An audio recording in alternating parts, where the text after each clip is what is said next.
পুনৰ গাপ দিয়া চেষ্টা সুনীল গগৈ কেছ। সুনীল গগৈ হত্যাকাণ্ডক পুনৰ আকৌ এবাৰ গাপ দি থ'ব বিচাৰিছে এই চৰকাৰখনে। হয়তো কোনোদিন ন্যায় নেপাব জাহাংগীৰ ছিন্নমুণ্ড পৰিয়ালটোৱে। কোনো ধৰণৰ একো আপডেট অহা নাই আজিৰ পৰ্যন্ত। আজি 2 দিনৰ আগতে এটা আপডেট আহিছিলে, সেই আপডেটটোৰ পাছৰে পৰা আৰু আপডেট অহা নাই।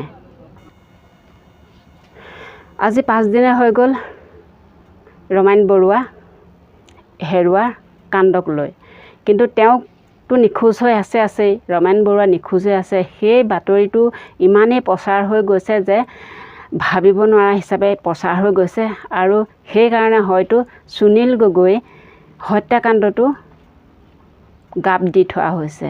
এনেধৰণেই নাইকিয়া হৈ যাব এদিন সুনীল গগৈ ভয়ানক কাণ্ডটো।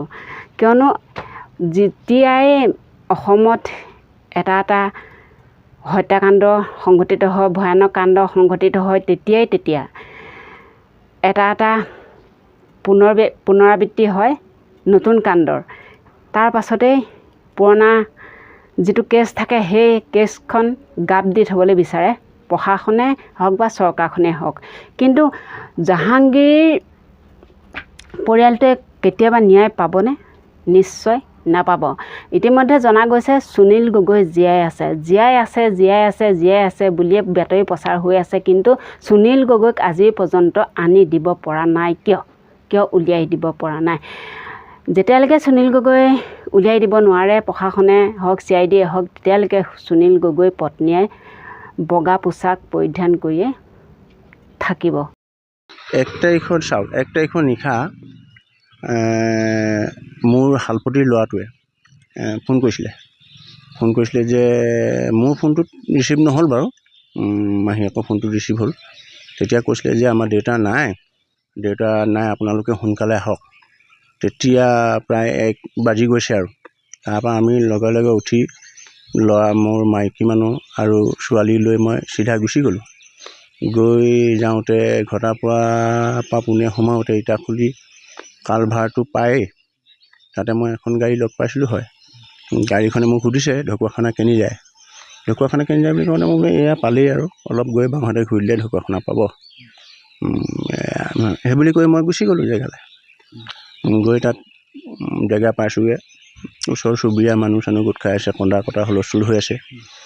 তাৰপিছতে ময়ো তেনেকৈ ঠিক ছাইডতে বহি কথাখিনি গম পালোঁৱেই, এনেকুৱা ঘটনা হৈছে বুলি। কথাখিনি গম পাই মই তাতে বহি আছোঁ আৰু তাৰপিছতে ৰাতিপুৱা পুলিচ চলিচ যেতিয়া গৈছে ঘটনাস্থলীলৈ গৈছোঁ, বস্তুখিনি দেখিছোঁ বাৰু। সেই তেনেকুৱা কথা আৰু মানে বাকী শৰ যেতিয়া আনি এডোখৰ দিছে, আমি জ্বলোৱাটো মই অংশগ্ৰহণ কৰিছোঁ। সকাম নিকাম পতাৰ পাছত মই ঘৰলৈ আহিছোঁ। আপুনি গাড়ীখনৰ ৰংটো চিনি পাইছে? কেনেকুৱা ৰঙৰ? গাড়ীখন অলপ ক'লা ৰঙৰ আছিলে। ক'লা মানে এতিয়া ছাই ৰঙৰ আজিকালি ক'লা ছাই ৰঙৰ এনেকুৱা থাকে নহয়, ঠিক মানে ক'লা ৰঙৰ হ'ব পাৰে, ছাই ৰঙৰ হ'ব পাৰে। গাড়ীখনৰ কি মানে নাম্বাৰ প্লেট মই একো চোৱা নাই, মোৰ লক্ষ্যস্থান বেলেগ। মাইকী মানুহ কান্দি আছে। তেনেকৈ আৰু গৈছোঁ। তাৰপৰা যিটো ল'ৰাই সুধিছে সেইটো বেছি বয়সীয়াল ল'ৰা নহয় বাৰু, চিনিয়ে পাওঁ। 20-22 বছৰীয়া ল'ৰা হ'ব বুলি ভাবিছোঁ। সুধিছে বৰষুণ দি আছে, ডাঙৰ বৰষুণ দি আছে। এতিয়া আপোনাৰ সেই গাড়ীখনৰ ওপৰত সন্দেহ হয় নেকি? গাড়ীখনৰ ওপৰত মই এক প্ৰকাৰ মই সন্দেহ বুলি ক'বও নোৱাৰোঁ, কাৰণ হ'বও পাৰে নহ'বও পাৰে, নহ'লেও আকৌ সমস্যা হয়। গাড়ীখন যিহেতু আপোনাৰ যদি ঢকুৱাখানা হ'লহেঁতেন, ঢকুৱাখানা চিনি পায়, গতিকে তেওঁলোকে এই নিশাখন ঢকুৱাখানা কেনি যায় বুলি সুধিলে সেই কথাটোৰ পৰা আপোনাৰ সন্দেহ নহয় নে মানুহখিনি বাহিৰত? মই এতিয়া বিশেষকৈ এইটো কথা মানে সন্দেহ হৈছে বুলি ক'ব নোৱাৰোঁ, কিয়নো যদি নহয় নিৰ্জনৰ পানী এনেই বেলেগ মানুহ অসুবিধা হ'ব পাৰে।